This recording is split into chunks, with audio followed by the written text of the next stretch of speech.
Indonesian search team recovers black box at Sriwijaya plane crash site. An Indonesian search team has recovered one of the two black boxes that belonged to the Sriwijaya Air plane that crashed in the Java Sea with 62 people on board. A crucial instrument for investigators probing the cause of the crash. The flight data recorder was found as a team, including divers and a remotely operated underwater vehicle, swept the sea floor in search of the black boxes that were on flight SJ-182 when it crashed shortly after takeoff 3 days ago. Flight data recorders process a flight's information, including pressure, airspeed and altitude. The second black box, the cockpit voice recorder, has not yet been found. Commander of the Indonesian National Armed Forces Marshal Hadi Jajanto said that the black box's underwater acoustic beacons, which send out a series of pings to help searchers find them, had both been detached. He was optimistic, however, that the team would find the second black box soon. Head of the National Transport Safety Committee, Suharjono Jajono, said that authorities would need 2 to 5 days to read the recovered black box's data. "We're expecting that through this investigation we can unfold the mystery of this accident," he said. Chief of National Transportation Safety Committee Suharjono Jajono, left, and Chief of National Search and Rescue Agency Bagus Puruhito with a retrieved flight data recorder on Tuesday. The Sriwijaya plane plunged into the waters northwest of the Indonesian capital, Jakarta, on Saturday afternoon. The flight crashed among the Thousand Islands, a popular tourist destination among Indonesians, and was bound for Pontianak, a city on the Indonesian part of Borneo Island. 4 minutes into the flight, and amid heavy rains, the plane dropped 10,000 feet in less than a minute before disappearing from radar. According to the global flight tracking service Flight Radar 24, Navy divers found the plane's wreckage on Sunday after locating a signal from the fuselage of the plane. A search team has filled dozens of body bags with human remains and have recovered parts of the plane and debris from the site. The plane was a 26-year-old Boeing 737-500, according to Flight Radar 24. Sriwijaya Airline CEO Jefferson Irwin Jalwana said the airliner was in good condition before it took off. Indonesia has a poor aviation safety record and aircraft incidents are not uncommon. The country, with a population of 270 million people, relies heavily on air transport for commuting between islands across the archipelago, which stretches over more than 3,000 miles, around the same distance between London and New York. Indonesia has seen a boom in domestic aviation in recent years, with passenger traffic tripling between 2005 and 2017, according to Australian consultancy the Kappa Centre for Aviation. Sriwijaya Air, a low-cost airline and Indonesia's third-largest carrier, transports more than 950,000 passengers per month from its Jakarta hub to 53 destinations within Indonesia and 3 regional countries, according to the company's website. A distant galaxy dies as astronomers watch galaxies die when the stars that live in them stop forming. Now, for the first time, astronomers have witnessed this phenomenon in a distant galaxy. Scientists were able to glimpse a galaxy as it ejected almost half of the gas it uses to form stars. They captured this rare observation using the Atacama Large Millimeter, Sub-Millimeter Array of telescopes in Chile. The light from this galaxy, known as ID 2299, has taken about 9 billion years to reach Earth. That means astronomers are essentially observing how it appeared when the universe was only 4.5 billion years old. It's now an estimated 14 billion years old. The ID 2299 galaxy is losing 10,000 suns worth of gas per year, which is diminishing the fuel it needs to form stars by removing 46% of the galaxy's total cold gas so far, but the galaxy is still quickly forming stars at a rate that is hundreds of times faster than our own Milky Way, which will use up the rest of the gas in the galaxy. This will effectively cause ID 2299 to die in a few tens of million years. The study published Monday in the journal Nature Astronomy. This is the first time we have observed a typical massive star-forming galaxy in the distant universe about to die because of a massive cold gas ejection, said Annagrazia Puglisi, lead study researcher and postdoctoral research associate from Durham University in the UK and the Saclay Nuclear Research Centre in France, in a statement. A possible collision. It's possible that this galaxy's demise was caused by a collision with another galaxy, which eventually merged to create ID 2299. The telling evidence that a collision may have led to a loss of gas is a tidal tail, which is a long stream of gas and stars that extend out into space after two galaxies come together in a collision. Typically, these tidal tails are too faint to be seen in such distant galaxies. But the astronomers were able to observe the bright tail as it was extending out into space. If a merger led to this galaxy's a loss of gas, astronomers may need to reconsider theories on the end of star formation in galaxies.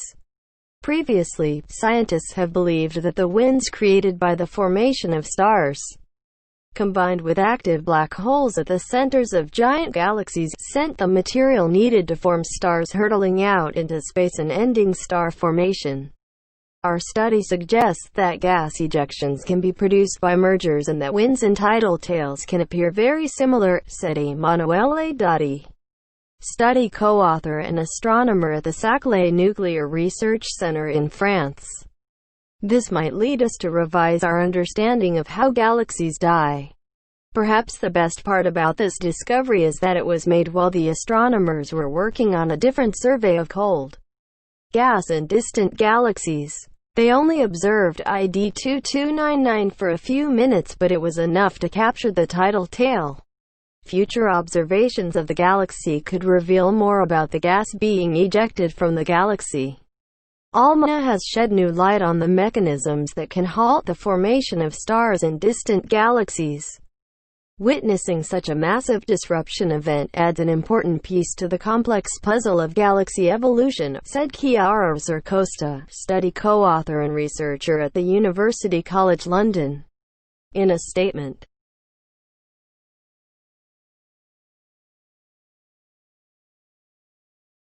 Yogananda Pittman named acting U.S. Capitol Police Chief after riots. The U.S. Capitol Police has appointed a black woman as its acting police chief after the former head resigned in the fallout from the agency's inadequate response to pro-Trump rioters who staged an insurrection at the Capitol last week.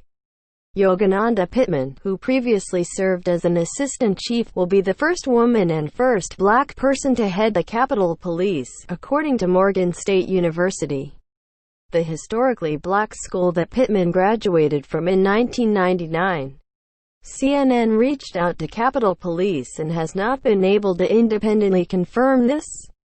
Pittman will be replacing former Chief Stephen Sund, who resigned last week after he was criticized for being ill-prepared to respond to the deadly mob on Capitol Hill. Chief Pittman is a very progressive chief, Sund told CNN on Monday. She's very concerned as well about the welfare of the officers. The police response spotlighted what many black activists and civil rights leaders say is a double standard where police used more aggressive tactics, such as tear gas and rubber bullets, on Black Lives Matter protesters last summer but were more lenient with the pro-Trump white rioters. Images of police letting rioters through the Capitol gates, escorting them down the Capitol building steps and taking selfies with them, have sparked outrage among black people. At least 5 people, including a Capitol police officer, were killed in the mob. Former chief of the U.S. Capitol Police Terrence Gaynor called the Capitol riot a failure of Capitol Police, speaking on CNN's New Day last week. Gaynor said police were outnumbered, they underestimated their strength, and overestimated their ability to control the crowd. No one was supposed to get that close to the doors and windows of the building, Gaynor said, adding that it must be thoroughly investigated. Pittman comes with a track record of making history as a black woman in law enforcement. She joined the department in April 2001 and became one of the first black female supervisors to achieve the rank of captain, according to the Capitol Police website. As captain, she managed more than 400 officers and civilians and led the security footprint for the 2013 presidential inauguration. Pittman's other assignments have included providing security and protective details for U.S. senators and visiting dignitaries and serving as an inspector in the Office of Accountability and Improvement. Pittman has a Bachelor of Science in Psychology from Morgan State and a master's degree in public administration from Marist College in Poughkeepsie, New York. According to a statement from Morgan State, Pittman's appointment will put her among the few black women police chiefs in the nation. According to the Major City Chiefs Association, there are 5 black women police chiefs leading major cities including Philadelphia Police Commissioner Danielle Outlaw, Phoenix Police Chief Jerry Williams, Raleigh, North Carolina Police Chief Cassandra Deck Brown, Louisville, Kentucky Interim Police Chief Yvette Gentry, and DeKalb County, Georgia Police Chief Mirtha Ramos. Juanita Holmes was named Chief of Patrol for the New York City Police Department last year, making her the first black woman to hold the post. Some of the women were among the police chiefs who came under fire last year when they were criticized for the police killings of black men and how they handled the protests in their cities. Former Atlanta Police Chief Erica Shields stepped down following the police killing of Rayshard Brooks, and former Seattle Police Chief Carmen Best announced she would retire after City Council voted to cut nearly $4 million from the police department's budget. Former Dallas Police Chief U. Renee Hall announced her resignation last September. Outlaw, who previously served as Portland's first black female chief, has publicly apologized for police tear-gassing protesters in Philadelphia last June, saying it was not justified. She also met with the family of Walter Wallace, Jr., who was killed by a police officer in October, and allowed them to review body cam footage of the incident before releasing it to the public. Bill Belichick declines Presidential Medal of Freedom offer from Trump. New England Patriots head coach Bill Belichick has announced that he is declining the Presidential Medal of Freedom, which he was scheduled to receive from President Donald Trump on Thursday. Belichick cited the tragic events of last week as leading to his decision. Pro-Trump rioters rampaged in the U.S. Capitol last Wednesday. 5 people died as a result of the chaos, including a U.S. Capitol police officer. House Democrats want to impeach Trump, accusing him of incitement of insurrection. Recently, I was offered the opportunity to receive the Presidential Medal of Freedom, which I was flattered by out of respect for what the honor represents and admiration for prior recipients, Belichick said in a statement. Subsequently, the tragic events of last week occurred and the decision has been made not to move forward with the award. Above all, I am an American citizen with great reverence for our nation's values, freedom and democracy. A White House official told CNN the White House was made aware of the decision. Belichick has been the Patriots head coach since 2000 and has won 6 Super Bowls, an NFL record for a head coach. In 2016, he wrote a letter of support to Trump. He told reporters after Trump gushed about the letter, "Our friendship goes back many years. Anybody who spends more than 5 minutes with me knows I'm not a political person. My comments are not politically motivated. I have a friendship with Donald still." Belichick had faced repeated calls to decline the Presidential Medal of Freedom given the president's response to the U.S. Capitol breach. Massachusetts Rep. Jim McGovern told CNN earlier Monday that Belichick should refuse it. "This president has made a mockery of the Presidential Medal of Freedom," he said. "Look at who he is giving it to in the last weeks, people like Devin Nunes and Jim Jordan. I mean, please. Bill Belichick should do the right thing and say, no thanks." Trump has often used the Medal of Freedom to reward his allies, whether they be financial, political, or just old friends. Representatives Nunes and Jordan were two of the president's most vocal political allies who defended him throughout his impeachment. Several people close to Trump have noted that, as his time in office comes to an end, one of the things he'll likely miss the most is not the work of the presidency but the trappings that come with it: the motorcades, rides on Marine One, tours of the Lincoln bedroom given to dinner guests, a constant press corps at his side, but also Medal of Freedom ceremonies. Trump often delights in them and has done so for multiple friends, political donors and athletes over the last 4 years. Belichick concluded his statement Monday acknowledging, "I also represent my family in the New England Patriots team. One of the most rewarding things in my professional career took place in 2020 when, through the great leadership within our team, conversations about social justice, equality and human rights moved to the forefront and became actions," he said, continuing those efforts while remaining true to the people, team and country I love outweigh the benefits of any individual award. This story has been updated with additional information Monday. Mortuaries in Southern California overwhelmed by COVID-19. The number of people dying from COVID-19 in Los Angeles County has skyrocketed. Hospitals became overwhelmed and mortuaries have little space for bodies. When somebody dies in LA County, family members are left calling around trying to find a funeral home that has space, and most do not have any. Rob Carlin, who owns Los Angeles Funeral Service, told ABC News that the calls he is receiving are heartbreaking. "It's really sad. You know, people, they haven't, if it's COVID, had a chance to hug their loved ones before they die. It's unprecedented," Carlin said on the ABC News Perspective podcast. "I mean, I've only been in mortuaries for 25 years or so. Never been in a situation where it's full capacity, and I've never had to say to a family, 'I'm sorry, we can't help you.' I've been doing that for the last 10 days, Carlin said. If a family member died, they have to call around and search for professionals who are able to deal with the delicate details at the end of life. I'm getting calls from families that we've served before. That's very hard to tell them that I can't handle it. I can't bring anybody in unless they take somebody out. It could be at home. It could be a convalescent home. It could be a hospital. The hospitals have their own refrigeration," Carlin said. More coronavirus live updates. WHO experts probing pandemic origins travel to China because private homes and convalescent homes do not have refrigeration, and because the mortuaries have no room in their coolers.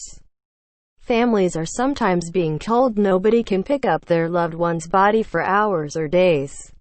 The coroner does not normally handle natural deaths, so it is up to mortuaries, I told the family, while the body is at home, until they find somebody, which could be somebody other than me, that they should keep the body as cool as possible, maybe use dry ice.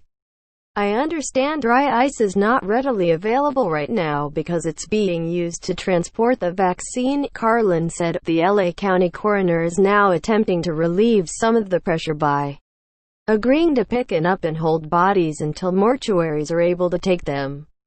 The coroner is also adding a second temporary morgue this week as the death rate grows. In Orange County, south of LA, the situation is similarly dire. Kimberly Whirl, president of the Orange County Funeral Directors Association, said more refrigerated trucks are being brought in to hold bodies in our area. "When you're having the influx of these death numbers, we just don't have the amount of storage space. We don't have enough embalmers. We don't have enough funeral directors to take care of everyone," Whirl told ABC News. Now, with hospitals overwhelmed, people are being told not to call 911 unless it is a dire emergency. More paramedics in Southern California say hospitals look like war zones, according to Dr. Mark Eckstein, medical director of the Los Angeles Fire Department. The healthcare system is becoming severely overwhelmed. People going into emergency departments without life-threatening problems are waiting often 12 to 18 hours in the waiting room just to get seen. "We're trying to encourage people to not call 911 unless they really need to," Eckstein said. Ambulances are waiting hours to unload patients in LA County and there is limited availability for ambulances. LA fire paramedic Tanya Crabb said she has never seen anything like this and it's heartbreaking not to be able to do more. I only have so many resources with my knowledge and my experience in my certifications and most specifically my equipment that I have on my ambulances. But at the hospital, it's unavailable. I just don't have the resources that patient may need. They need a doctor. They need a hospital bed to be taken care of. How do you explain that to the patient? Crabb explained. They don't understand that. How do you explain that to the patient's family when you're looking at them and saying, "I'm sorry, I can't help you. I only have so much I can do for you at this moment"? The medics and morticians who spoke to ABC News said they do not see relief coming in the near future and that the overwhelming crush of COVID-19 cases and demand for care is only getting worse. Trump's disastrous end to his shocking presidency. President Donald Trump is leaving America in a vortex of violence, sickness and death and more internally estranged than it has been for 150 years. The disorientating end to his shocking term has the nation reeling from a Washington insurrection. The FBI warned Monday of armed protests by pro-Trump thugs in 50 states, which raised the awful prospect of a domestic insurgency. Health officials fear 5,000 Americans could soon be dying every day from the pandemic Trump ignored. Hospitals are swamped. Medical workers are shattered amid a faltering rollout of the vaccine supposed to end the crisis. It took 200 years for the country to rack up its first two presidential impeachments. Trump's malfeasance has led the country down that awful, divisive path twice in just more than a year. With House Democrats expected to formally impeach the president for inciting a mob assault on Congress on Wednesday, he will rely on the Republican enablers who refuse to rein in his lawlessness to save him from conviction again. Millions of Americans have bought into the delusional poison fiction that an election Trump lost was stolen, and there are signs that some police and military forces have been radicalized by the grievance he stokes. The city Trump has called home for 4 years is being turned into an armed camp incongruous with the mood of joy and renewal that pulsates through most inaugurations.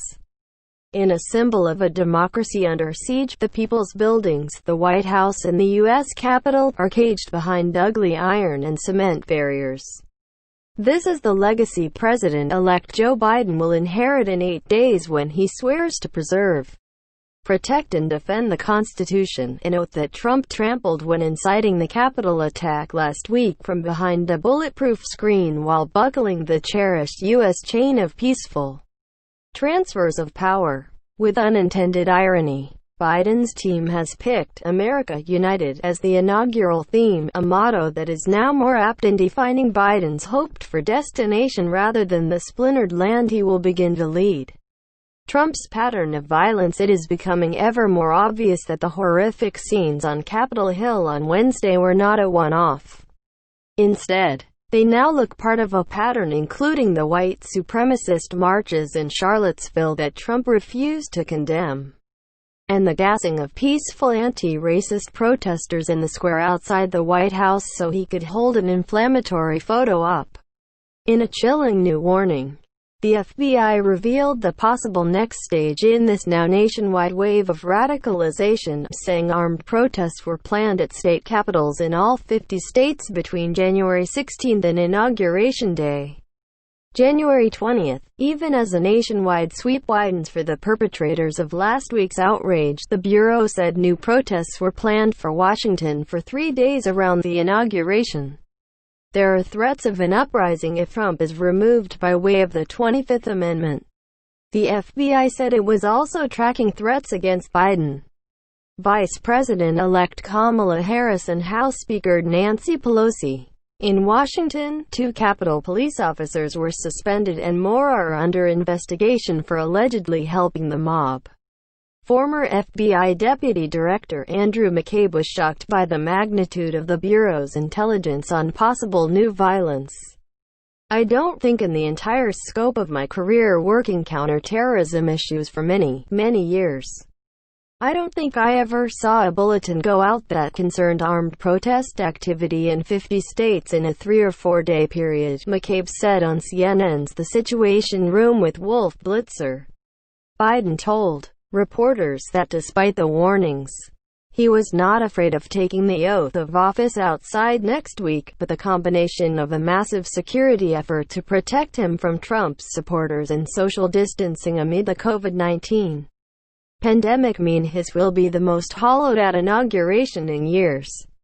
Trump's acting Homeland Security Secretary Chad Wolf resigned on Monday, in a yet another sign that the country lacks effective government at a moment of stark danger. By contrast, senior officials from the outgoing Bush administration and the incoming Obama administration worked closely together in the Situation Room on January 20, 2009. When there was concern about the authenticity of terror threat to the inauguration. So far, after a massive domestic terror attack on the citadel of U.S. democracy, there has been no major public briefing by any major federal law enforcement agency or the White House. An omission that fosters a sense of an absent government. The current atmosphere of fear and wild political insurrection are a lesson in what happens when a figure as powerful as a president deliberately tears at America's deep racial and social fault lines.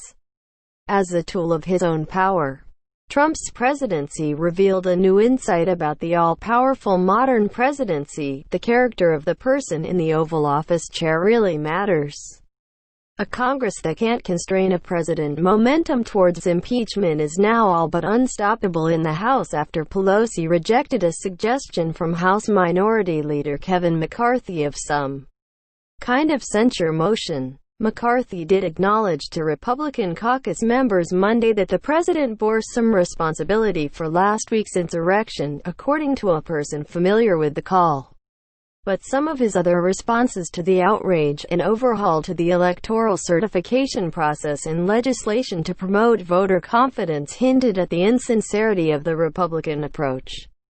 With a few exceptions, Republicans, who indulged and in many cases supported Trump's blatantly false claims of electoral fraud for weeks, have responded to the uproar over last week's Capitol attack by complaining that, by pushing impeachment, Democrats are fracturing national unity. It's as if the last 4 years never happened. There are also questions over whether Republicans understand the seriousness of last week's events. Remarks by Missouri Senator Roy Blunt are still reverberating through the Capitol. My personal view is that the president touched the hot stove on Wednesday and is unlikely to touch it again, Blunt said on CBS Face the Nation. His comment eerily recalled the rationalizations of Republicans who declined to convict Trump in his first impeachment trial after he tried to get Ukraine to interfere in the election to damage Biden. America has emerged from many dark periods since the Civil War. The country was torn by resistance to the civil rights movement, and the Vietnam War turned generations against one another. But the fact that millions of people now appear to deeply mistrust the electoral system that is the basis of U.S. democracy means that the country's internal political cohesion is now being tested as it has rarely been in the last century and a half. And the Republican indulgence of the president's repeated political arson has revealed a massive constitutional blind spot. When one party's lawmakers are in thrall to a strongman leader, their duty to ensure checks and balances to constrain presidential power is soon forgotten. Trump has not appeared in public for days, and the suspension of his social media accounts amid concern that he could stir up more violence mean the country has been unable to assess his mood. But the president is due to make a trip to visit the border wall that he said Mexico would pay for but instead saddled the taxpayers with a bill. White House sources said that the president is determined to spend his last full week in office touting his achievements and is expected to release another round of controversial pardons. CNN reported Monday that former Attorney General William Barr and White House counsel Pat Cipollone have advised the president not to attempt what would be yet another epic abuse of power, an attempt to pardon himself. The virus is meanwhile running rampant. 11 states and Washington, D.C. just recorded their highest 7-day average of new cases of COVID-19 since the pandemic began. For the first time, the country is averaging over 3,000 deaths from the pandemic per day. Trump's outgoing head of the Centers of Disease Control and Prevention drive, Robert Redfield, warned in a recent interview with McClatchy newspapers that the pandemic would get worse for the rest of January and parts of February, and that the country could see 5,000 deaths a day. In hopes that the nation could soon turn a corner are being tempered by the glitches in the vaccine rollout. Just as with the early stages of the crisis, poor coordination between federal and local and state authorities and the overall lack of a broader distribution plan are hampering the effort.